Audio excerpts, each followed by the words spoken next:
Bismillahirrahmanirrahim. Assalamualaikum warahmatullahi wabarakatuh. Alhamdulillahirabbil alamin. Wassalatu wassalamu ala asyrafil anbiya'i wal mursalin. Sayyidina Muhammadin wa ala alihi wa ashabihi ajma'in. Subhanaka la ilma lana illa ma 'allamtana innaka antal alimul hakim.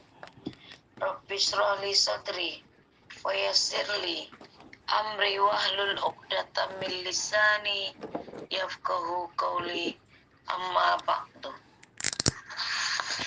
Yang sama-sama kita hormati guru kita Bapak Ustadz Abdul Razak selaku pimpinan dan pengasuh Majelis Zikir wa Ta'lim Riyadhah Firqatul Mujahidin, dan yang kami hormati bapak-bapak, ibu-ibu jamaah Majelis wa Ta'lim Riyadhah Firqatul Mujahidin yang tidak dapat kami sebutkan satu persatu. Pertama-tama marilah kita mengucapkan rasa syukur kita kepada Allah Subhanahu wa Ta'ala yang telah memberikan kita nikmat sehat, nikmat iman dan Islam, sehingga di pagi yang berbahagia ini kita semua dapat kembali berkumpul di majelis thalabul ilmi yang dimuliakan Allah Subhanahu wa Ta'ala. Dan dengan segala kehendaknya kita bisa melaksanakan kegiatan pengajian rutin kita ini yang dilakukan setiap ba'da subuh. Salawat teriring salam semoga senantiasa tercurahkan atas junjungan kita Nabi Muhammad SAW beserta keluarganya, para sahabatnya, dan seluruh umat yang mencintai beliau hingga akhir zaman. Semoga kita semua mendapat syafaat dari Rasulullah SAW di yaumil akhir nanti. Amin ya rabbal alamin. Bapak-bapak, ibu-ibu jemaah rahimakumullah. Untuk memulai kajian pada pagi hari ini, agar lebih berkah, marilah bersama-sama kita mengucapkan basmalah. Bismillahirrahmanirrahim. Acara selanjutnya adalah kajian kitab Al-Hikam, hikmah ke-147 yang merupakan lanjutan dari hikmah ke-146. Berkata Imam Ahmad Ibn Athaillah As-Sakandari rahimahullah, wa iza aradta ayaftahalaka babal khauf fasyahad ma minka ilaih. Apabila engkau menginginkan Allah bukakan pintu bagi engkau, pintu takut, maka lihatlah sesuatu yang engkau persembahkan kepada Allah. Sebelum kita mendengarkan tausiah atau penjelasan mengenai hikmah ini, marilah terlebih dahulu bersama-sama kita dengarkan lantunan ayat suci Al-Quran dan hadis yang berkaitan dengan hikmah pagi ini yang akan disampaikan oleh Bapak Muhammad Syahman Azikra dari Bogor. Kepada Bapak Muhammad Syahman, waktu dan tempat kita persilakan dengan segala hormat. Terima kasih, Mbak. Assalamualaikum warahmatullahi wabarakatuh. Waalaikumsalam warahmatullahi wabarakatuh. Qala Allah Ta'ala fi Qur'anil Karim. A'udzu billahi minasy syaithanir rajim. Bismillahirrahmanirrahim. Wa minan nasi wat tawabbi wal an'ami mukhtalifun alwanuhu kadzalik. Innama yakhshallaha min عباده العلماء إن الله عزيز غفور, yang artinya, dan demikian pula di antara manusia, makhluk bergerak yang bernyawa, dan hewan-hewan ternak, ada yang bermacam-macam warnanya atau jenisnya. Di antara hamba-hamba Allah yang takut kepadanya hanyalah para ulama. Sesungguhnya Allah Maha Perkasa lagi Maha Pengampun. Surat Al-Fatir ayat 28. Sadaqallahul Adzim. Maha benar Allah dengan segala firman-Nya. Allah berfirman dalam hadis qudsi,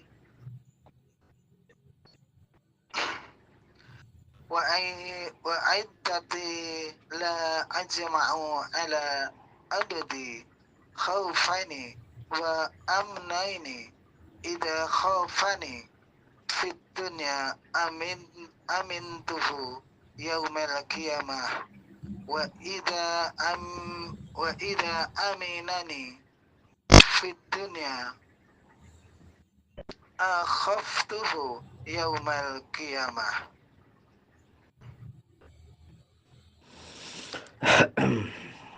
Demi kemuliaanku, aku tidak menghimpun pada hambaku dua macam rasa takut dan dua macam rasa aman. Apabila dia merasa takut kepadaku di dunia, aku membuatnya merasa aman pada hari kiamat. Apabila dia merasa aman dariku di dunia, maka aku membuatnya takut pada hari kiamat. Hadis riwayat Ibnu Hibban dan Baihaqi. Wassalamualaikum warahmatullahi wabarakatuh. Waalaikumsalam warahmatullahi wabarakatuh. Terima kasih Bapak Muhammad Syaman Azikra.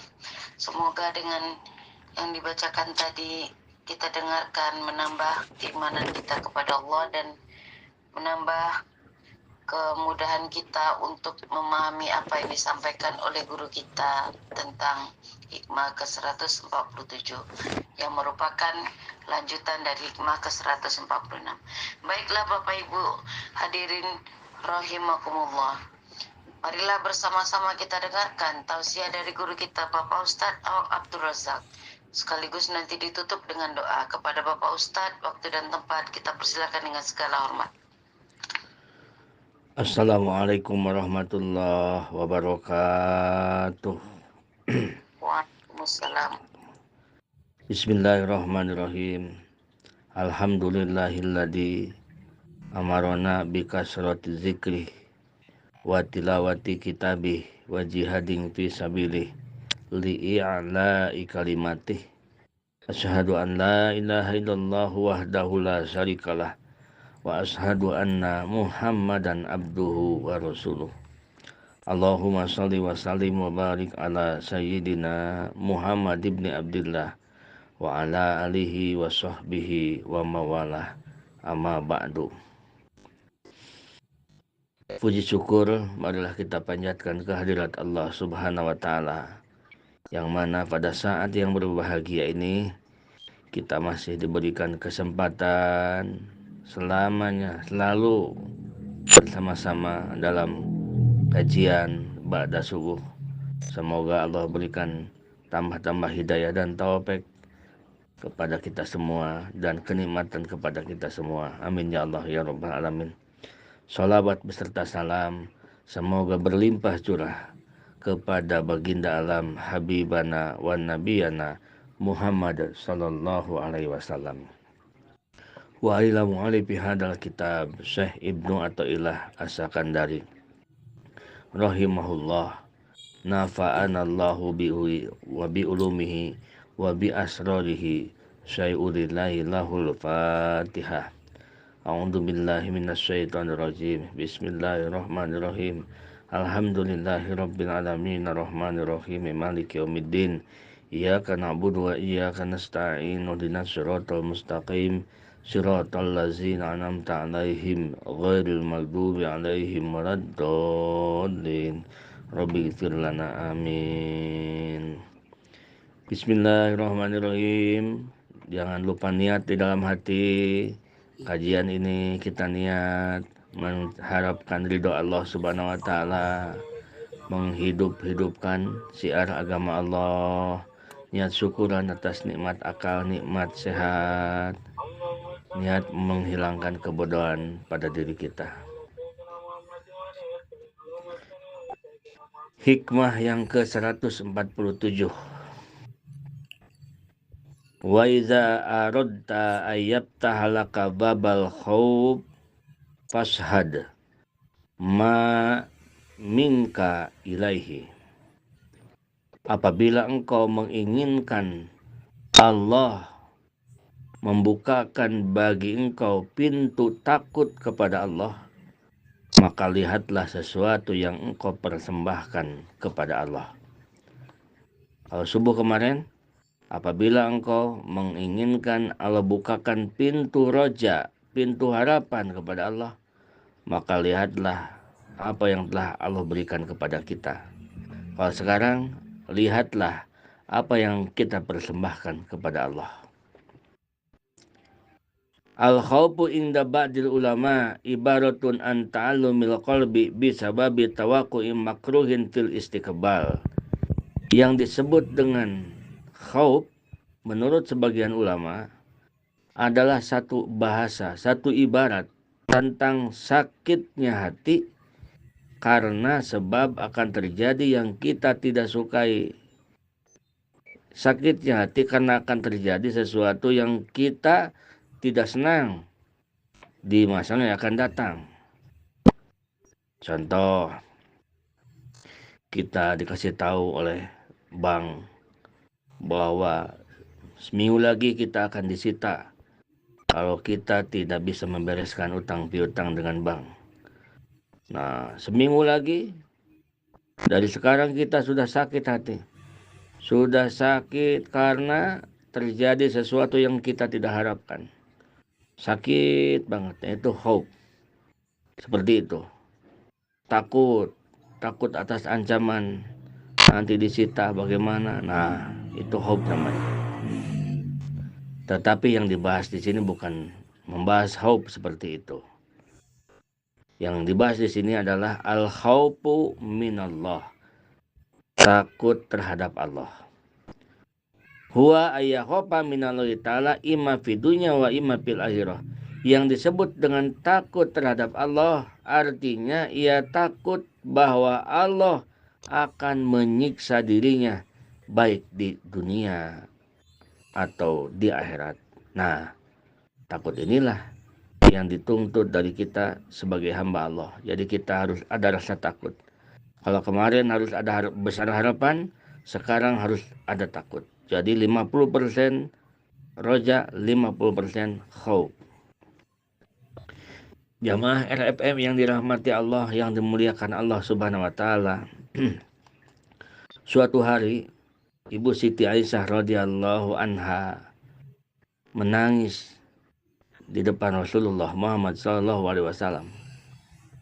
Lalu Rasulullah bertanya, "Ya Aisyah, ma yubkiki, apa yang menjadikan kau menangis, wahai istriku?"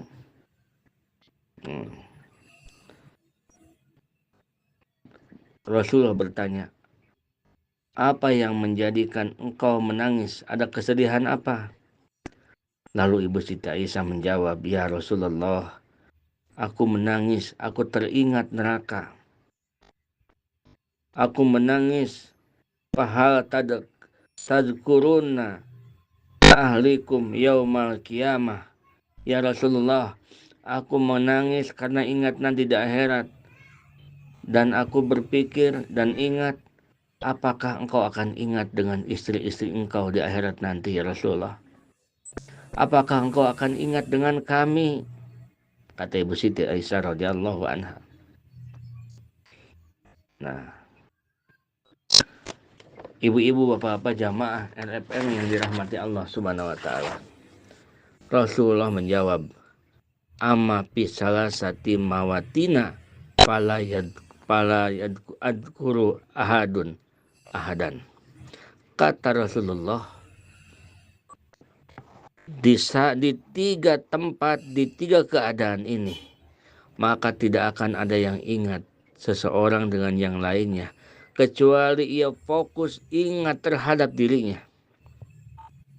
Nah, kecuali ia akan memikirkan nasibnya, dia tidak akan memikirkan istrinya, dia tidak akan memikirkan anaknya, dia tidak akan memikirkan siapapun di dalam 3 keadaan ini. Kata Rasulullah, yang pertama, indal mizan hatta ya'lama ayakhifu mizanuhu aw yasqalu. Yang pertama, di saat di atas timbangan amal, hingga ia tahu apakah timbangannya lebih berat atau lebih ringan, kebanyakan kebaikan atau banyak keburukan. Di situ seseorang tidak akan memperhatikan kecuali dia memperhatikan timbangan amalnya. Dia disibukkan dengan melihat timbangan amalnya. Tidak akan pernah ada orang yang ingat dengan siapa-siapa. Yang kedua, kata Rasulullah, wa indal kitabi hina yuqalu ha'umuqra'u kitabah hatta yalama aina yaqa'u kitabuh au fi yaminih au fi simalih au min wara'i zahrih.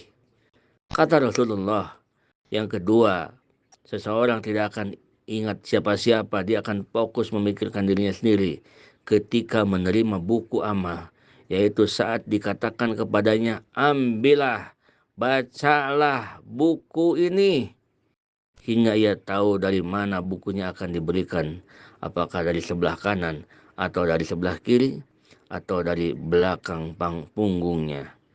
Maksudnya, apakah bukunya itu kalau dari kanan dia akan diberikan buku, berarti keselamatan menunggunya. Kalau sebelah kiri berarti kecelakaan menunggunya. Wa inda sirati idza wudi'a baina dhahrai jahannam. Dan ketiga, yang akan tidak mengingat siapapun dikala kita di atas sirat, di atas titian siratal mustaqim, yaitu titian di antara 2 punggung jahanam, yaitu di antara yang mana di bawahnya jembatan itu terbentang neraka jahanam. Itulah 3 perkara. Di saat 3 perkara itu, kita akan tidak ingat dengan siapa-siapa, walaupun di dunia kita sehidup semati dengan istri dengan suaminya, anak dengan orang tuanya, orang tua dengan anaknya, kita yang berakrab-akrab bersahabat. Di saat di 3 tempat itu, kata Rasulullah, tidak akan ada yang memperhatikan siapa-siapa kecuali dia fokus memperhatikan dirinya sendiri. Itulah Ibu Siti Aisyah, begitu ingat akhirat ia menangis, membuktikan bahwa Ibu Siti Aisyah radhiyallahu anha ada khauf di dalam hatinya. Itu yang disebut dengan khauf. Oleh karena itu, di dalam satu hadis, barang siapa yang saat di dunia tidak mempunyai rasa takut, maka di akhirat ia akan ketakutan. Dan barang siapa yang saat di dunia ia punya rasa takut, maka di akhirat ia akan aman dan tentram. Takut di sini adalah takut dengan Allah, bukan takut urusan dunia, bukan takut urusan rezeki, tetapi takut dengan Allah Subhanahu wa taala. Jamaah RFM yang dirahmati Allah Subhanahu wa taala. Sekarang kembali kepada diri kita. Apakah kita pernah menangis atas nasib kita nanti di akhirat? Pernahkah kita menangis bagaimana nasib amal kita nanti? Pernahkah kita berpikir apakah kita akan utuh mendapatkan amal ibadah ini nanti di akhirat? Kalau sudah, berarti kita sudah dibukakan pintu khauf oleh Allah Subhanahu wa taala. Syekh Ibnu Athaillah memberikan pelajaran kepada kita. Dengan kita harus mengingat-ingat dosa kita yang sangat banyak dan sangat berani kepada melakukan dosa itu. Hingga tidak ada sedikit pun rasa takut kepada Allah. Ingat dosa saat sendiri, apalagi jika berani melakukan dosa di kala banyak orang. Di saat sendiri pun kita berdosa, itu sudah menunjukkan kita tidak ada rasa takut dengan Allah Subhanahu wa taala. Ketika ingat dosa tangan, dosa mata kita menangis memohon ampun, ya Allah, ampuni dosa mataku.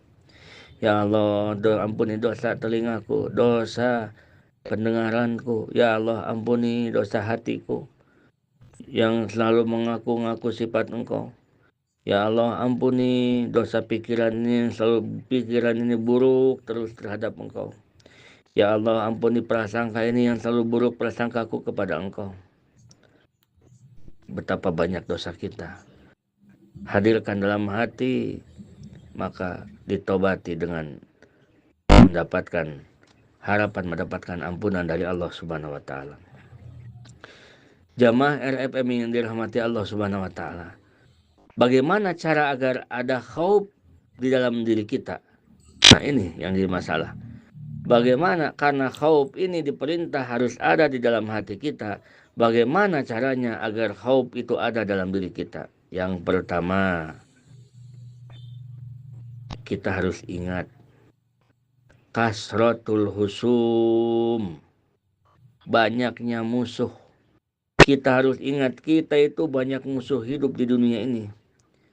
Ada yang bermusuhan dengan orang tuanya, ada yang bermusuhan dengan suami istrinya, ada yang bermusuhan antara saudaranya dengan tetangganya. Maksud bermusuhan itu banyak orang yang kita gibah. Bukan orang lain ke kita, ini kita. Karena kita tidak akan pernah ditimbang dengan amal orang lain. Tetapi yang kita akan ditimbang dengan perilaku kita. Kita tidak akan pernah dihisab dengan pekerjaan orang lain. Jadi, yang pertama caranya supaya ada khauf, ada takut di dalam hati kita, ingat bahwa kasratul khusum, kita ini banyak musuh. Banyak orang yang kita gibah. Pernah kita memfitnah orang. Pernah kita mencelakakan orang. Banyak kita mensakiti orang. Banyak kita membuat orang tersakiti. Membuat orang celaka.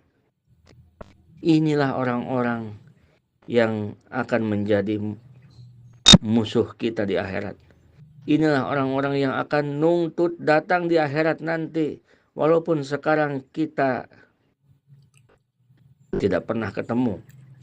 Bahkan kita sulit untuk ketemu dengan orang yang pernah kita gibah. Itulah musuh kita. Artinya nanti di akhirat akan menuntut kita di hadapan Allah. Orang yang dipitnah oleh kita, sehingga gara-gara dipitnah oleh kita dia ketelangsara hidupnya susah, itu akan nuntut kita nanti di akhirat. Orang yang disakiti oleh kita akan nuntut kita di akhirat. Apakah kita sudah sanggup membayar semua itu di hadapan Allah dengan amal kita? Apakah kita memang sudah siap untuk bangkrut di hadapan Allah? Astagfirullahaladzim. Inilah, kita harus banyak istighfar. Kita jangan menyombongkan diri kita tukang tahajud. Jangan-jangan tahajud kita masih tekor dibandingkan dengan malam tahajud siang ngegibah, malam tahajud siang ngegibah. Habis semua amal kita. Di dunia sudah tidak diterima, ditolak oleh malaikat. Di akhirat bangkrut karena dihadapkan dengan pengadilan Allah Subhanahu wa taala. Yang pertama, agar ada rasa takut adalah ingat bahwa kasratul husum, kita itu banyak musuh. Dan musuh itu akan menanti kita di akhirat. Siapa musuh kita? Musuh kita adalah orang-orang yang kita gibah. Itu musuh kita. Maksudnya kok jadi musuh? Iya, karena nanti walaupun di dunia dia diam, nanti di akhirat akan menuntut kita. Paham ya Ibu? Ibu-ibu paham? Ya. Nah, yang kedua, bagaimana caranya agar ada khauf di dalam hati kita? ingat azab Allah, ingat di neraka ada minuman, yang minuman itu bernama hamim. Jika diminum air itu, hancurlah seluruh tubuh ini. Jika kita minum, hancur seluruh tubuh ini. Dan kita akan merasakan betapa laparnya. Dan ada makanan yang penuh dengan duri, yang durinya terbuat dari api, dipaksa masuk ke mulut kita jika kita melakukan dosa. Nah, takutlah ke situ. Jamaah RFM yang dirahmati Allah Subhanahu wa taala. Yang ketiga, agar kita ada khauf, ada takut, ingatlah, mampukah kita menghadapi azab Allah? Kita diri yang lemah ini, kita diri yang tidak berkuasa ini, mampukah kita menghadapi semua adab Allah Subhanahu wa taala? Sedangkan amal kita, jangankan di akhirat, di dunia pun sudah mentok. Nah, ini agar ada khauf, agar ada takut kepada Allah, dan kita hati-hati. Kalau kemarin kita ngebahas tentang roja, besar harapan, dosa sebagaimanapun banyaknya dosa, Allah akan ampuni. Nah, kalau sekarang hati-hati bahwa Allah Subhanahu wa taala akan memperhitungkan semuanya, sehingga mampukah kita menghadapi azab Allah. Di dalam satu kisah yang tadi di sepertiga malam dikisahkan, sahabat Mu'ad bin Jabal radhiyallahu anhu sedang bersama Rasulullah Muhammad SAW. Lalu Rasulullah bertanya kepada Mu'ad, wahai Mu'ad, tahukah engkau dengan sebuah cerita, kisah diciptakannya langit 7 lapis dengan tingkatan 7 lapis? Kata Mu'ad bin Jabal, ya Rasulullah, tidak tahu. Lalu Rasulullah menceritakan, Allah Subhanahu wa taala, begitu Allah sebelum menciptakan langit, Allah ciptakan 7 malaikat. Yang 7 malaikat itu menjaga tiap-tiap langit. Malaikat yang pertama disimpan di langit yang ke-1, di langit yang kedua, terus langit yang ketiga, sampai 7 malaikat itu disiapkan untuk menanti pintu langit tersebut. Nah, jamaah RFM yang dirahmati Allah Subhanahu wa taala, apabila waktu disetorkan amal itu disetorkan waktu subuh, sesudah subuh, dan sesudah asar. Begitu ganti sip siang berarti asar, ganti sip malam berarti subuh. Nah, begitu waktu sip ganti sip, sehari semalam 24 jam 2 kali disetorkan amal. Amal kita disetorkan oleh malaikat, namanya malaikat hafadoh, yang menyetorkan amal kita, sholat kita, ibadah kita, sedekah kita, baca Quran kita, sholawat kita, ibadah kita, puasa kita, disetorkan hari itu juga 2 kali sehari. Disetorkan. Malaikat hafadoh langsung membawa amal kita yang berbentuk cahaya. Begitu amal kita masuk ke langit pertama, ini jangan dipandang, dilihat langit yang di atas ya. Ini samail ardi. Ini sama idunya. Kalau yang di atas ini kan samail ardi, langit ardu. Gitu. Nah, baik. Begitu masuk ke langit pertama, malaikat yang ada di langit pertama menjaga ketat. Kata malaikat yang ada di langit pertama, wahai, dia itu malaikat satu orang tetapi pembantunya banyak sekali. Pembantunya sangat banyak. Menjaga malaikat yang membawa amal kita. Kata malaikat itu, wahai malaikat hafadoh, diam kau di situ, jangan kau naik ke atasku, jangan kau melewatiku. Kata malaikat hafadoh, aku ini ditugaskan Allah untuk melaporkan amal hamba Allah. Ini dia hamba Allah beramal hari ini, sedekah, sholawat, dan segala macam.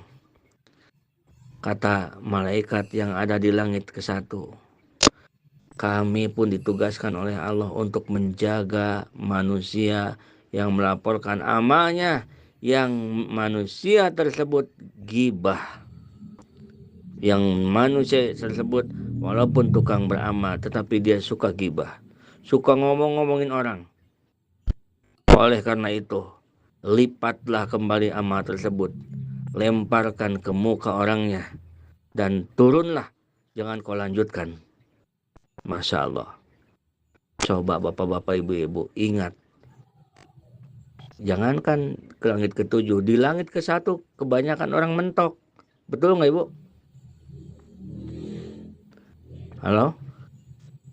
Ya, Ustaz. Iya, Ustaz. Mentok di langit ke-1 juga.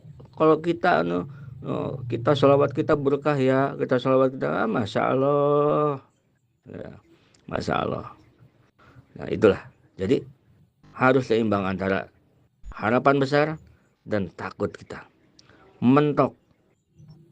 Tetapi kalau si hamba tersebut dia terpeleset, ini terpeleset, maksudnya bukan dia yang gibah, tetapi orang yang ngomongin orang terdengar oleh telinganya, lalu ia mohon ampun sama Allah, ya Allah ampuni dosaku ya Allah, aku telah mendengar orang yang menggibah. Bukan aku yang menggibah, bukan, jangan kita yang menggibahnya, orang yang menggibah terdengar oleh kita. Ampuni aku ya Allah, ampuni aku, hilanglah dosa gibah, loloslah di langit pertama. Lalu malaikat hafadoh terbang lagi naik ke langit kedua, membawa amal kita yang bercahaya. Begitu masuk ke pintu langit kedua, di situ sudah menunggu malaikat. Lalu kata malaikat penjaga langit kedua, wahai hafadoh, mau kemana engkau? Hendak kemana? Aku hendak melaporkan amal hamba Allah. Kata malaikat langit kedua, wahai hafadoh, pukulkan amal itu ke muka orang yang beramalnya. Karena aku ditugas Allah untuk menjaga orang yang beramal karena untuk kepentingan dunia, mencari keuntungan dunia. Pukulkan ke mukanya karena dia sholawat mencari-cari pengen mobil. Pukulkan ke mukanya karena dia sholawat bukan karena Allah tetapi karena ingin naik jabatan. Ayo, mau apa dalilnya ngelawan dalil itu? Kata Rasulullah ini. Coba yang tukang-tukang begitu, dalilnya apa? Ini dalil ada di dalam kitab Ihya Ulumuddin, di dalam Bidayatul Hidayah. Pak Ustadz berkata begini di dalam YouTube. Ini masuk YouTube, nggak mungkin berani. Jadi berhentilah kita yang suka mencari-cari keajaiban. Carilah ilmu yang benar, ilmu agama yang benar. Bukan berhenti wiridnya, tetapi zikir dah, wiridlah, sholawatlah sesuai dengan ilmu. Paham ibu-ibu ya? Nah, ternyata sholawat kita karena kebodohan kita sholawat ditolak di pintu kedua juga, di pintu langit kedua juga. Sodakoh kita ditolak karena apa? Karena kita sodakoh ingin diganti oleh Allah, ingin menjadikan banyak rezeki. Bagaimana kita di dalam hati ada niat kita sodakoh agar kita banyak rezeki? Bagaimana kalau naik panggung lalu diumumkan kamu pengen banyak rezeki, sodakoh? Masya Allah, dua-duanya itu, yang mancingnya dan yang kepancingnya, dua-duanya. Karena apa? Karena ada satu malaikat di langit kedua, menunggu di langit kedua, menolak amal-amal ibadah yang dilakukan karena kepentingan dunia. Kata malaikat hafadoh, ini tahajud hamba Allah ini. Iya, karena bodoh amat mau tahajud mau apa, yang penting tahajud. Yang ada kepentingan tahajudnya untuk dunia, kepentingan dia bertahajud karena untuk maju usahanya, karena untuk mudah rezekinya. Mundur, pukulkan ke mukanya, turun, kata malaikat di langit kedua. Ibu-ibu, bapak-bapak nggak percaya, kupur hukumnya, karena ini adalah hadis, bukan kaul ulama, ini hadis. Begitu. Misalkan orang ini ibadahnya karena Allah, ibadahnya lillahi ta'ala. Terus lolos dia di langit kedua, naik ke langit ketiga. Begitu mau masuk ke langit ketiga ditunggu lagi oleh malaikat. Ada yang disebut di situ malaikat penjaga lil mutakabbirin. Malaikat penjaga amal orang yang takabur. Begitu mau naik, mau lewat masuk ke langit ketiga, ditahan dulu. Wahai hafadoh, aku ditugaskan Allah untuk menjaga pintu langit ketiga. Dan aku menolak amal manusia yang dirinya ada sifat takabur, menolak kebenaran, tidak mau menerima dinasehatin, menganggap orang lain hina, menganggap dirinya mulia, menganggap orang lain hina. Amal begitu, turunkan lagi, jangan diteruskan. Banyak amal yang diturunkan lagi oleh malaikat Abadoh. Tetapi jika kita tidak menganggap orang lain hina, jika kita tidak takabur, maka lanjutkan lagi naik ke perjalanan langit keempat. Ini tiap hari, sehari 2 kali kita digitu-gituin sama malaikat. Betapa sibuknya malaikat. Begitu nyampe ke langit keempat, ditanya lagi malaikat Abadoh, hendak kemana engkau? Aku mau lapor amal ini ke Allah Subhanahu wa Ta'ala. Apa yang akan dilaporkan? Amal hamba Allah. Kata malaikat yang ada di langit keempat, wahai Mahapadoh, berhentilah dan pukulkan ke muka orang yang beramal tersebut. Karena kami diciptakan Allah bertugas menjaga amal yang ada ujub di dalam hatinya. Amal yang ada ujub di dalam hatinya tidak bisa melewati pintu langit keempat. Ujub itu melihat kehebatan dirinya, kealiman dirinya, kekuatan dirinya, sifat-sifat sempurna pada dirinya tanpa menyadari bahwa kekuatannya adalah anugerah Allah, kehebatannya adalah anugerah Allah, ibadahnya pun adalah anugerah Allah. Nah, balik lagi ke dunia, gitu kan? Tapi kalau orang ini tidak ujub, lanjut ke langit kelima. Begitu mau masuk pintu langit kelima, ada lagi malaikat. Kata malaikat, mau kemana engkau wahai Hafadoh? Seperti biasa, aku mau lapor kepada Allah, amal hamba Allah. Kata yang malaikat yang ada di langit kelima, kami diciptakan Allah untuk menahan, tidak boleh lewat orang yang beramal seperti amal yang tetapi dia melakukan hasad. Aku ditugaskan Allah, amalan orang yang hasad agar tidak melintas melewat ke langit kelima. Orang yang hasud, ngehasud ke sono, ngehasud ke sini. Dia tukang sholat, tukang tahajud, tukang puasa, tukang sodakoh, tukang duha, baca Quran, baca sholawat, tapi pekerjaannya hasud. Ke sono pengaruhin biar diadu dengan ini, pengaruh ke sini biar diadu dengan sono, ngomong ke sini biar benci ke sono. Ditolak di pintu langit kelima. Nah, kalau kita tidak pernah hasud, amal kita lanjut lagi ke langit keenam. Di langit keenam dijaga lagi oleh malaikat. Kata malaikat di langit keenam, hendak kemana engkau? Aku hendak lapor kepada Allah, membawa amal hamba Allah. Lalu kata malaikat yang ada di langit keenam, kami ditugaskan oleh Allah untuk menjaga langit keenam. Tidak bisa amal ibadah tembus ke atas menghadap ke Allah. Berhentilah. Karena orang yang engkau bawa, engkau laporkan itu tidak ada rasa rahmah, tidak ada rasa rohmah. Jadi di langit keenam ini ada malaikat rohmah. Malaikat rohmah adalah malaikat yang menjaga amal orang-orang yang tidak punya sifat kasih sayang terhadap sesama muslim.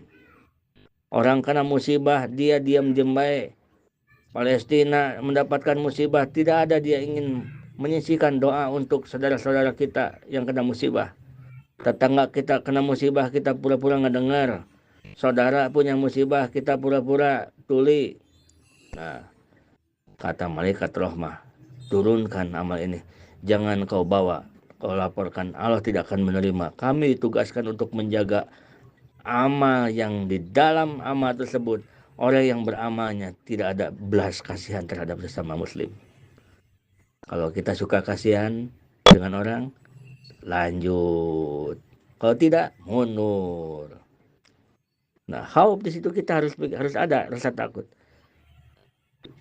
Kalau kita ada rasa kasihan dengan sama muslim, naik lanjut ke perjalanan yang terakhir, langit ke-7. Begitu naik ke langit ke-7, nah, malaikat langit ke-7 disebutnya adalah malaikat zikir. Malaikat zikir. Artinya malaikat zikir maksudnya orang-orang yang beramal supaya zikrul, supaya bukan dikir-dikir, supaya masyhur. Ria, begitu. Kata malaikat yang di langit ke-7. Setiap amal yang kau setorkan, wahai Hapadoh, yang ada ria, tidak bisa lewat dari langit ke-7 ini. Lemparkan ke mukanya dan kembalilah engkau ke dunia. Jangan engkau laporkan amal ini, tidak akan diterima oleh Allah. Aku ditugaskan untuk menjaga amal orang yang ria. Misalkan kita tidak ria dalam amal, sudah begitu, kalau kita tidak ria dalam amal, maka malaikat langit ke-1, ke-2, ke-3, ke-4, ke-5, ke-6, ke-7 membuat rekomendasi, membuat pengantar kepada malaikat Al-Fadoh untuk menyetorkan amal seorang hamba ini, diiringi dengan 3.000 malaikat. Luar biasa. Kita diagung-agung oleh Allah.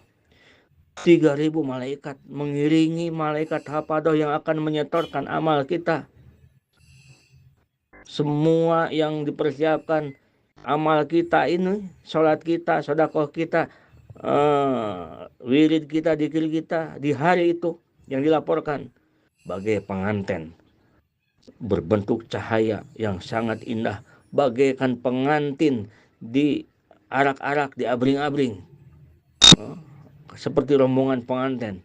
Dengan senangnya malaikat mengantar menghadap Allah Subhanahu wa Ta'ala. Begitu sudah menghadap Allah, kata malaikat Hafadoh, ya Rob, ini amal hamba engkau. Mereka tidak melakukan hasud, mereka tidak takabur, mereka lolos dari langit ke-1, ke-2, sampai ke-7, dan ini aku persembahkan kepada engkau ya Allah. Apa kata Allah Subhanahu wa Ta'ala? Wahai para malaikatku, sesungguhnya aku telah tahu apa yang dimaksud, apa yang ada di dalam isi hatinya orang yang beramal ini. Mereka beramal bukan karena aku. Mereka beramal bukan karena aku, kata Allah. Oleh karena itu, aku melaknatnya dan aku membencinya. Mendengar Allah Subhanahu wa Ta'ala berfirman seperti itu, maka malaikat semua yang di langit ke-1, ke-2, ke-3, ke-4, ke-5, sampai ke-7 semua melaknat orang yang beramal bukan karena Allah Subhanahu wa Ta'ala. Maka malaikat Hafadoh kembalilah dengan susah payah memperjuangkan amal seorang hamba, tetapi ternyata dengan keburukan orang tersebut dikembalikan dengan tangan kosong dan hampa. Ingatlah ke situ, ibu-ibu, bapak-bapak, betapa kita takutnya amal kita. Apa yang akan kita sombongkan? Apa yang akan kita sombongkan kalau kita dihadapkan dengan adilnya Allah? Kalau kita mengandalkan amal kita, kita mengandalkan sholawat, kita mengandalkan baca Quran, mengandalkan kita sedekah, mengandalkan kita haji, mengandalkan kita, wah masalah apa yang kita sombongkan? Innama yataqabbalallahu minal muttaqin. Pastinya amal yang diterima oleh Allah adalah amal orang yang takwa. At-taqwa hahunna. Kata Rasulullah SAW, takwa itu di dalam hati, sambil menunjuk hahunna, di dalam hati. Satu sifat dari sifat itu kita mengagungkan Allah. Yang mana orang yang takwa akan keluar sifat mengagungkan Allah dan menjalankan perintahan Allah dan menjauhi larangan Allah Subhanahu wa Ta'ala. Oleh karena itu, insya Allah jika kita mengingat ke sini akan timbul rasa khauf kita, takut kita atas amal kita banyak ditolak oleh Allah. Oleh karena itu kita akan selalu banyak beristighfar. Setelah kita beramal, kita mohon sama Allah. Istighfar, mohon ampun ya Allah, ampunin dosa hamba yang hamba tidak merasa dan hamba yang merasakan dosa itu. Dan ya Allah, terimalah amal hamba ini. Kita akan sering melakukan begitu. Itulah khauf, ketakutan yang karena Allah Subhanahu wa Ta'ala. Jadi kalau kita melihat ke sini, apa yang akan kita banggakan? Apa yang akan kita jadi hujah kepada Allah? Apa yang akan membuat kita bertenteng di hadapan Allah? Jangankan kita langsung tembus ke Allah, melewati langit-langit pun penjaganya begitu ketat. Kalau bukan karena rahmat Allah, niscaya susah kita untuk mendapatkan kebahagiaan di dunia dan di akhirat. Mudah-mudahan kita semua diberikan rasa khauf.